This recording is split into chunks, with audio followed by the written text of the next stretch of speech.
Genocide نہیں تھا. لیکن یہ ایک اسکالر ہیں ڈنبار اورٹیز یہ بہت اچھا سوال پوچھتے ہیں کہ یار دیکھیں یورپ میں جب بلیک ڈیتھ کے بعد جو ہے اتنے سارے لوگ مرے تھے تو ان کی پاپولیشن تو واپس آ گئی نا, وہ دوبارہ آ گئے نا. تو نیٹو امریکن پاپولیشن دوبارہ کیوں نہیں آئیں, مطلب کیوں نہیں بڑھیں؟ وہ اس لیے نہیں بڑھی کیونکہ جو سسٹم تھا سیٹلر کلونیلزم کا اس میں یہی تھا کہ ان کو جو ہے نہ مطلب بڑھنے دیا جائے رہا, ان کی پاپولیشن کو کم ہی رکھا جائے, ان کو ختم ہی کیا جائے. ٹھیک ہے.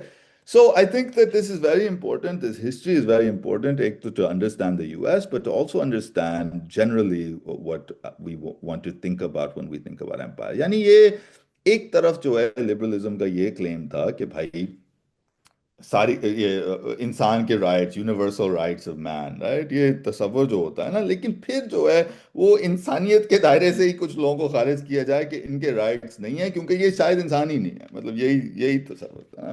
تو آپ اگر یہ کر سکتے ہیں کہ تو یہ اس طرح کا کانٹرڈکشن ہمیشہ سے رہا ہے کہ ہر انسان کے حقوق ہیں لیکن سارے انسان انسان نہیں ہیں.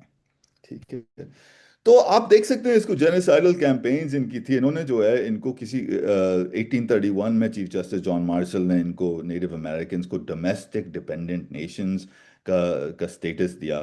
اس کا مطلب یہ تھا کہ یہ basically they call them wards of the state. یہ آٹونومس نہیں ہو سکتے, ان کی خود مختاری نہیں ہو سکتی. یہ بیسکلی اسٹیٹ کے جو اسٹیٹ جو ہے ان کا کیئر ٹیکر ہے. ٹھیک ہے. تو 1831 میں اینڈریو جیکسن نے ایک انڈین ریموول لاء کے تحت جو ہے ان کو بہت سارے لوگوں کو 700,000 انڈینز کو ریموو کیا اپنے گھروں سے, یعنی وہی ایتھنک کلینزنگ کی بات تھی. اور 1851 میں مطلب انہوں نے کہا کہ Indian race has become extinct. Okay, یعنی ان کو ایکسٹرمنیٹ کرنا, مطلب اگر یہ صرف جینوسائڈ غلطی سے ہوا ہوتا نا تو یہ سارے کیمپینز جو جینوسائڈل کیمپینز یہ کیوں کیے گئے تھے. So I am trying to point out the immense violence out of which not just the US but will turn to the British colonial project as well. یہ سارے جو مطلب how immense violence that it came out of. اس کے بارے میں بندہ سوچتا ہے کہ یار کہ مطلب how much the modern world is born out of this kind of genocidal violence. کہ genocide مطلب یہ بھی کہہ سکتے ہیں کہ modernity کی بنیاد ہی genocide ہے, مطلب جو modern دنیا ہے اس کی بنیاد ہی genocide ہے. پھر جو ہے جو نیٹو امریکنز کو ریزرویشنز میں ڈالا, جو آج بھی رہ رہے ہیں ریزرویشنز میں, یہ ریزرویشنز کوئی مطلب ناکسی ڈیتھ کیمپ سے کم نہیں تھے. Yani a native person was a person who was a subject who could be killed if they were outside of the reservation. Yani unko they had free reign to be killed outside of the reservation. پھر جو میں نے کہا تھا وہ forced assimilation ہوئی, ان کو زبردستی ڈالا گیا تھا. پھر جو ہے through a set of what are called allotment acts ان کی زمینیں جو ہیں پرائیویٹائز کی گئیں, یعنی جو بچی زمینیں تھیں ان کے پاس وہ زمینیں بھی پرائیویٹائز ہوئیں تاکہ جو ہے وہ they could be bought and sold. And who were they bought and sold to? Of course, they were bought and sold to people who had money. So, یہ آپ دیکھ سکتے ہیں کہ Indian controlled lands were reduced from 156 million acres in 1881 to 50 million acres in 1934. And they created the path for white and non-native settlement, leaving the patchwork of system of Indian reservations that we see. کہنے کا مطلب یہ ہے کہ مطلب ان کو بالکل ایک ریزرویشنز میں جو ہے وہ ڈالا گیا. پھر ریزرویشنز جو ہے وہ پرائیویٹائز کیے گئے, وہ زمینیں بھی بالکل ایک پیچ ورک قسم کی ریزرویشن رہ گئی ہے ان کی. So I am trying to show you guys, I want everyone to understand کہ یہ اس ہسٹری کے اندر مطلب وائلنس مطلب کتنا شدید وائلنس ہے. تو ٹھیک ہے, پھر ان کو ایک طرح سے سٹیزن شپ رائٹس تو دیے گئے لیکن وہ سٹیزن شپ رائٹ وہ سٹیزن شپ رائٹس نہیں تھے. یعنی ان کو سٹیزن تو بنایا گیا لیکن ان کو اس طرح کی خود مختاری نہیں تھی. یعنی یہ بالکل ایک الگ ہی ایک حاکمیت کا انہوں نے وہ بنا دیا سسٹم جس میں کوئی خود مختاری نہ ہو. یعنی ساورنٹی ایک بالکل کھوکھلی ساورنٹی. اب یہ بہت اہم بات ہے مڈرنٹی کے لیے کہ ساورنٹی دی تو جاتی ہے لیکن اس میں کوئی دم نہیں ہوتا, اس میں اصل میں خود مختاری انسان کی نہیں ہوتی. اس خود مختاری کو لمٹ کرنے, ایمپائر کا مقصد یہی ہے کہ اس خود مختاری کو جو ہے وہ مطلب ساورنٹی دی جائے لیکن اصل خود مختاری نہ دی جائے. ٹھیک ہے تو I want to use this example of settler colonialism as the origin history of this point. صحیح ہے. اب آپ دیکھ سکتے ہیں ان کی لائف ایکسپیکٹنسی بہت کم ہے بنسبت وائٹ امریکنز کی. ان کے murder of indigenous women is 10 times higher than other women. بڑے کرونک ڈیزیز ہیں, الکوہولزم ہے, اوپیڈ ایڈکشن ہے. صحیح ہے. سو پوائنٹ چل کا اگر آپ نے اس کے بارے میں پڑھنا ہو تو یہ محمود ممدانی کی بہت اچھی ابھی کتاب آئی ہے, نائدر سیٹلر نور نیٹو. اس میں اگر آپ کو مطلب کچھ اس ہسٹری میں آپ کو اگر کوئی غزہ کی جھلک نظر آ رہی ہے اس کی تو تو آپ کو صحیح نظر آ رہی ہے, کیونکہ یہ جو بنیاد ہے غزہ کی وہ اسی ہسٹری سیٹلر کلونیلزم کی ہسٹری میں ہی ہے. ٹھیک ہے. تو یہ آج کل تو محمود ممدانی ہیں تو بہت بڑے اسکالر, لیکن آج کل وہ زوران کے ابا جانے جاتے ہیں کہ زوران ممدانی ان کا بیٹا جو ہے وہ میئر بن گیا ہے نیو یارک کا. تو the other thing I want to talk about is the impact of slavery, which we hear a lot about. اب slave trade مطلب جتنا violent ایک ادارہ تھا وہ کوئی سوچ بھی نہیں سکتا. مطلب by the end of the slave trade in 1853, somewhere between 12 million and 15 million Africans had been shipped across the ocean. By some accounts, 8 million to 10 million people died en route. ٹھیک ہے نا, and their bodies were thrown over the ships. کچھ estimate کے حساب سے اگر آپ American minimum wage اگر ان کے لیبر کو دیتے, ٹھیک ہے نا, the value of slave labour between 1619 and 1865, تو وہ کچھ $97 trillion کے حساب سے ہوتا. ٹھیک ہے. مطلب a massive amount of money that was generated out of free labor that the slaves had. آج جو ہے اس کی ہسٹری اس میں نہیں جاؤں گا, لیکن آج کی ہسٹری جو ہم جس کو کارسرل اسٹیٹ کہتے ہیں یو ایس کے اندر, وہ کارسرل اسٹیٹ میں the US has the highest rates of incarceration in the world, some of the highest rates. 4 times, black people are incarcerated at 4.5 times the rate that white people are incarcerated. And the US has 5% of the world's population, but 20% of the world's incarcerated people. ٹھیک ہے. یعنی U S جو ہے وہ China سے 4 گنا چھوٹا ہے. چائنا جو ہے 4 گنا بڑا ہے یو ایس سے, لیکن چائنا سے زیادہ جو ہے انکارسریشن ہے یو ایس کے اندر. So it's a whole system that has these legacies of settler colonialism and legacies of slavery and legacies جو آج تک جو ہیں وہ چلتی جا رہی ہیں. تو I want to turn a little bit to a more familiar history. اب اس ہسٹری میں تو شاید کچھ آپ واقف ہوں گے, لیکن جو نہیں ہیں ان کو پڑھنی چاہیے یہ کتاب. یہ مائک ڈیوس کی کتاب, بہت مشہور کتاب ہے, لیٹ وکٹورین ہولوکاسٹ, جس میں وہ یہ اس کا جائزہ لیتے ہیں, اس کی تاریخ کا, فیمنز کی تاریخ کا. تو اس میں مطلب آپ کو پتہ چلتا ہے کہ مطلب between 1880 and 1920 something like 30 to 60 million Indians یا 100 million Indians died in famines. صرف 1880 اور 1920 کی بات کر رہے ہیں, اس سے پہلے وہ تو the scale of the devastation. اب یہ کہا تو یہ جاتا ہے کہ یہ فیمنز جو ہیں یہ تو ایل نینیو ڈراؤٹس تھے, ڈراؤٹس کی وجہ سے لوگ مر رہے ہیں, تو یہ تو ہوتا رہا ہے. لیکن جو ہسٹری ہمیں بتاتی ہے وہ یہی بتاتی ہے کہ ایسا نہیں ہے. پری کلونیل پیریڈ میں اس طرح کے وائڈ اسپریڈ فیمنز نہیں تھے. ٹھیک ہے. برٹش کہتے تو یہ تھے کہ ہم نے جو ہے ان کو انڈینز کو ٹائم لیس ہنگر سے بچایا تھا, لیکن اصل میں جو ہے آپ اسٹڈی کرتے ہیں تو یہ بہت کم تھے, اور ان کی جو ڈیتھ ٹول تھا وہ بہت کم ہوتا تھا بیفور دا کلونیل پیریڈ. یہ جو ہیں مائک ڈیوس یہ لکھتے ہیں about the difference between laws of leather and laws of iron. تو اشوک دیسائی کے ریسرچ پہ he writes the mean standard of food consumption in Akbar's empire was appreciably higher than in India of the early 1960s. He said the Mughal state regarded the protection of the peasant as an essential obligation, and there are numerous examples of humane if sporadic relief operations. اس سے بہت جو laws of leather, اس کا مطلب یہ ہے کہ ایک طرح کی فلیکسیبلٹی تھی یہ پری کلونیل مغل دور میں about how to manage land, how to manage جب کوئی آتا تھا, ڈراؤٹ آتا تھا, تو وہ جو ہے وہ ٹیکسیشن کم کر دیتے تھے. وہ there was a kind of general commitment. اب ظاہر ہے یہ وہ تھی، یہ بھی ایمپائرز تھیں، لیکن there was a general commitment کہ پیزنٹس کی جانیں جو ہیں وہ بچانی چاہیے ان کرائسیز کے موقعوں پہ. تو رائٹ تو یہ دیز لاز آف آئرن کا مطلب یہ ہے کہ دا برٹش ڈیسائیڈڈ کہ جو مارکیٹ ہے، مارکیٹ کا پروسیس ہے، اس کو جو ہے کچھ بھی ہو جائے مارکیٹ میں نہیں، مارکیٹ کو نہیں چھیڑنا، مطلب کتنے بھی لوگ مر جائیں، don't get involved in the market. And so they saw the mass death as a necessary اور inevitable process, right, and they didn't feel کہ ان کا کام تھا کہ لوگوں کو جو ہے بچانا، ان کو زندہ رکھنا. 1943 کا فیمن ہے، بہت مشہور بات ہے. 1943 کا جو آخری اصل بڑا فیمن تھا، اس میں 3 ملین لوگ مرے تھے، ٹھیک ہے نا. اور 3 ملین لوگ جو مرے ہیں 1943 میں، اب جو سٹڈیز آ رہی ہیں ان میں، یہ سوئل سٹیمپلز کی سٹڈیز ہیں، ان میں پتہ چلتا ہے کہ اس فیمن میں، باقی فیمنز میں کوئی ڈراؤٹ کے کنڈیشنز تو تھے، لیکن اس فیمن کے اندر کوئی ڈراؤٹ کے کنڈیشنز بھی نہیں تھے. یعنی سوئل کی سٹڈی سے ہمیں پتہ چلتا ہے کہ ایکچولی فوڈ شارٹیجز تھی ہی نہیں.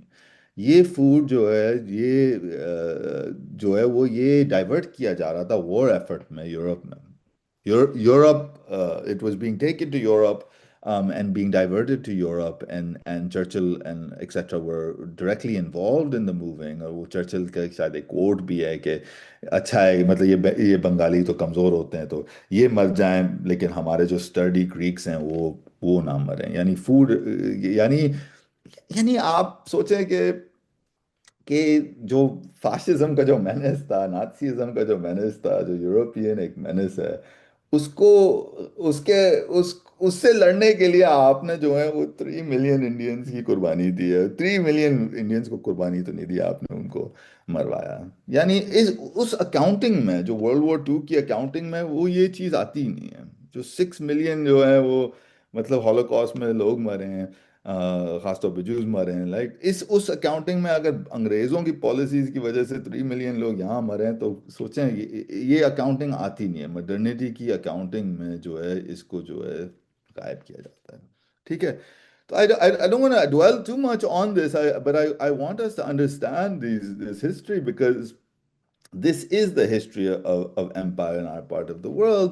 یہ مارکسسٹ اکانومسٹ اتسا پٹنائک کہتی ہیں کہ یہ سوری، یہ ملین میں نے لکھا ہے، ایکچولی یہ ٹریلین ہے، کہ $45 trillion were extracted from India, using tax revenues collected from peasants and weavers to pay for goods. So British would use the very taxes that they collect from the peasants to buy the very goods that they bought, and then they would sell them in Europe for profit. تو اس کے ذریعے جو ہے وہ بہت بڑی ایک extraction رہی ہے.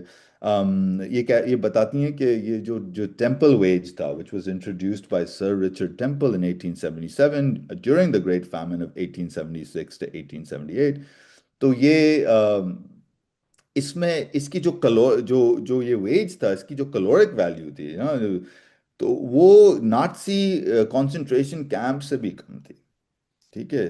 The Buchenwald concentration camp in 1944, she says that it was a lower caloric value, the amount of nutrients that people were about to get. اور یہ جو ٹیمپل ویج کا ماڈل تھا, یہ انہوں نے انڈیا میں پرفیکٹ کر کے ایکسپورٹ کیا, China, East and Southern Africa, Brazil, Indonesia, Philippines, یہ یہاں سے انہوں نے یہ اس کا کائنڈ آف ماڈل بنایا اور اس کو جو ہے ایکسپورٹ کیا. تو یہ British economist Agnes Madison argues that India's GDP was about 25% of the world economy in 1700 and only 4.2% in 1950. In early 18th century, India had 25% of global share of textile industry. By 1896, India produced only 8% of its own domestic demand. یہ بھی Agnes Deaton کہتے ہیں کہ the deprivation in childhood of Indians born around mid-century was as severe as that of any large group in history, all the way back to the Neolithic Revolution and the hunter-gatherers that preceded them. Life expectancy in India in 1931 was 27 years old.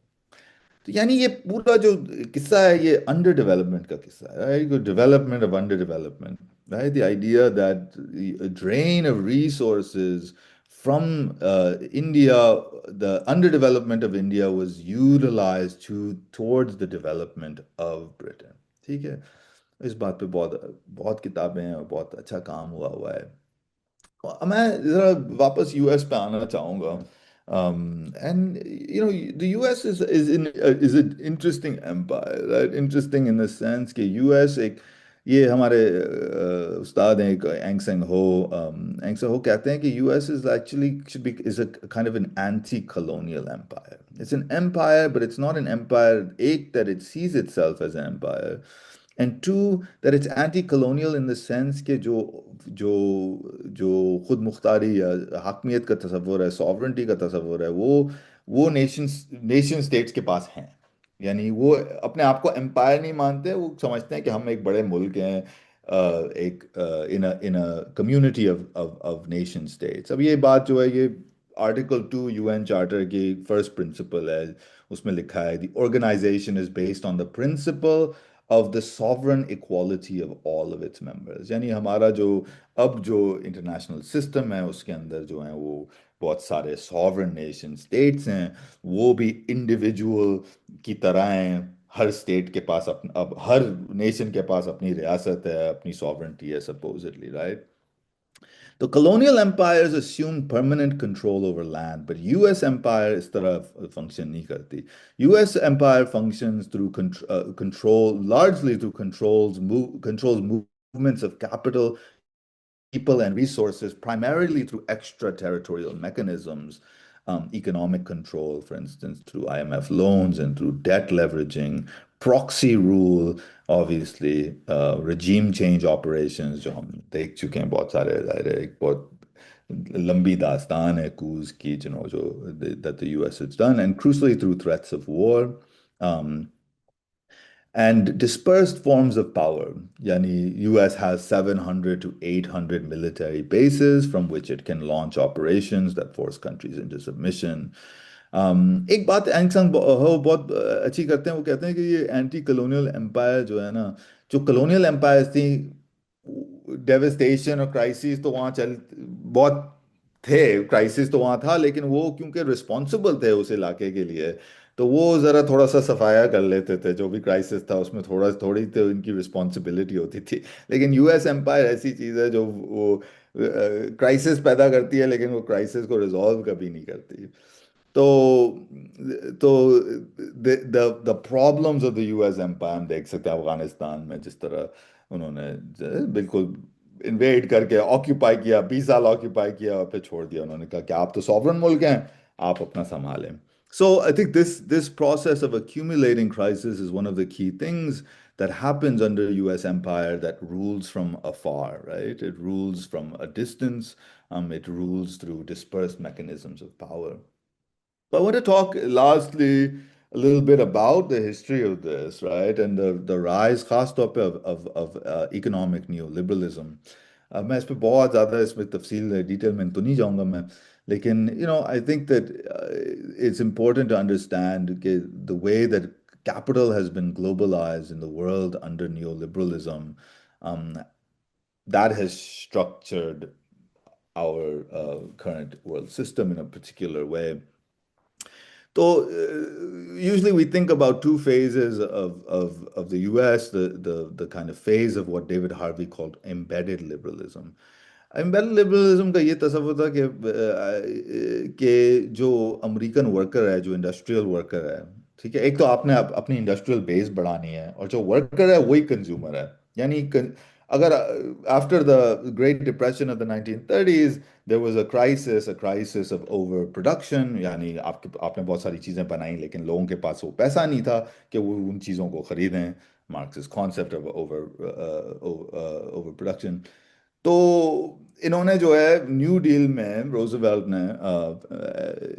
مطلب economy کی بنیاد یہ بنائی کہ اگر ہمارے workers protected نہ ہوں، اگر ان کے پاس سیلریز نہ ہوں، اگر ان کے پاس کوئی وہ گھر نہ ہو، تو یہ وہ چیزیں کنزیوم نہیں کر سکتے جو ہم بنا رہے ہیں. ٹھیک ہے، تو اگر ورکر جو ہے وہ چیز کنزیوم نہیں کر سکتا جو ہم بنا رہے ہیں، تو پھر وہ ایک ظاہر کرائسس پیدا ہو جاتا ہے. تو this was driven by Keynesian economics ideas that is the job of the government to regulate the market, regulate the economy in order to maintain effective demand. کہ کموڈیٹیز کا ڈیمانڈ جو ہے وہ مطلب اسٹیٹ کا کام ہے کہ اس کو بنا کے رکھنا. ٹھیک ہے. So this was replaced by a free market ideology, neoliberalism جس کو ہم کہتے ہیں. And neoliberalism's idea was that the state should be removed from the market. The market is the most efficient and effective way to organize production and the distribution of value and goods. The market is intelligent. The market is God. The market does everything. ٹھیک ہے. اور اس میں جو ہے وہ آپ ایک market, اس کو کبھی کبھی مارکیٹ فنڈامنٹلزم بھی کہا جاتا ہے, right. But it's even not just that, but it's almost the job of the state to free the market from any limitations that have been placed on the market. So ہم so state power has to be mobilized, and financial power جیسے international organizations like the IMF to free up the market. اور یہ بھی تھا کہ neo liberalism جو ہے وہ صرف ایک اکنامک پرنسپل نہیں ہے, بلکہ ایک مطلب ایک سوسائٹل یا اخلاقی پرنسپل ہے کہ جو اکنامکلی جو انسان فری ہوگا وہ اپنے چوائسیز خود کر سکتا ہے, تو وہ مورلی بھی ایک طرح سے فری ہوگا. یعنی اس نے اپنے آئیڈیولوجیکل اکنامک آئیڈیالوجی کو جو ہے پراپ کرنے کے لیے ایک طرح سے وہ انڈیویجول فریڈم کا سہارا لیا. So in a sense, internationally, there are two things I want to point out here. Is that internationally, neoliberalism involves a liberalization through, for instance, structural adjustment programs of IMF, leveraging third world indebtedness to push through economic liberalization, removing quotas, tariffs, floating the currency. Basically, آپ economy کو جو ہیں وہ اس کے جو regulations ہیں, اس کے controls ہیں, اس کو ہٹانا, and opening it up to kind of market forces. Or domestically, neoliberalism tha in the US manifested as cuts in taxes to wealthy, supply side economics, Reaganomics کا یہ تھا آئیڈیا کہ اگر ہم جو ہیں امیر لوگوں کو جو ہے ٹیکس بریکس دیں گے تو جو ہے وہ سپلائی کرو جو ہے آپ کا وہ شفٹ ہو جائے گا, رائٹ, اور آپ you can produce things more and cheaper without any problems. You will escape the basic problems of the tension between inflation and unemployment. So there was this sort of like magical idea کہ اگر آپ جو ہے امیر لوگوں کو پیسے دیں گے تو وہ اکانومی جو ہے وہ بہت پروڈکٹیو ہو جائے گی, کنزیومر گڈز جو ہیں وہ سستے ہو جائیں گے, اور لوگ جو ہیں مطلب ہاں خوشحالی پھیلے گی. So I think that is the thing that they pushed, and they pushed austerity measures, removing welfare protections. یہ یورپ میں بھی ہوا ہے, US میں بھی ہوا ہے, Thatcherism, Reaganism. بہت اہم بات ہے یہ کہ this was in contrast. میرے دوست جیسن ہیکل کی ایک کتاب ہے, اس پہ بہت اچھی تفصیل سے وہ اس کا جائزہ لیتے ہیں کہ مطلب in the 1960s, from the 1950s to the 1970s, you saw the fact that third world countries were using the newly found sovereignty to produce a certain level of economic autonomy and closing the economic gap between the global north, or the former colonizers, and the colonized. And 1960, he writes, 1960, the average income in the United States was 13.6 times higher than in East Asia. By the end of the 1970s, the ratio was down to 10.1, having shrunk by 26%. During the same period, the per capita income ratio between the US and Latin America shrank 11%, and for the Middle East and North Africa by 23%. تو مطلب یہ تھا نا کہ یہ 1950s 1960s کی جو policies تھیں, جن کو ہم امپورٹ سبسٹیٹیوشن پالیسیز کہتے ہیں, ان کے ذریعے جو ہے وہ یہ اکنامک گیپ فرسٹ ورلڈ اور تھرڈ ورلڈ کا کسی حد تک شرنک کر رہا تھا. So neoliberalism entered into the fray at this time. Itself, in a sense, it was a response to the oil shocks of the 1970s that led to stagflation. اس کی بھی ایک economic history ہے. I don't want to get into that too much, but کیونکہ OPEC نے جو ہے oil embargo 73 میں جو ہے وہ امپلیمنٹ کیا تھا, تو اس کی وجہ سے یو ایس میں ظاہر ہے سرج آف انفلیشن ہوا, تو انمپلائمنٹ بھی بڑھی اور گروتھ بھی نہیں ہو رہی تھی. تو neo liberalism was designed in order to get out of this problem of stagflation, and neoliberalism was part and parcel of a process of going out, expansion of global value chains to other parts of the country, opening up other economies so your companies could go.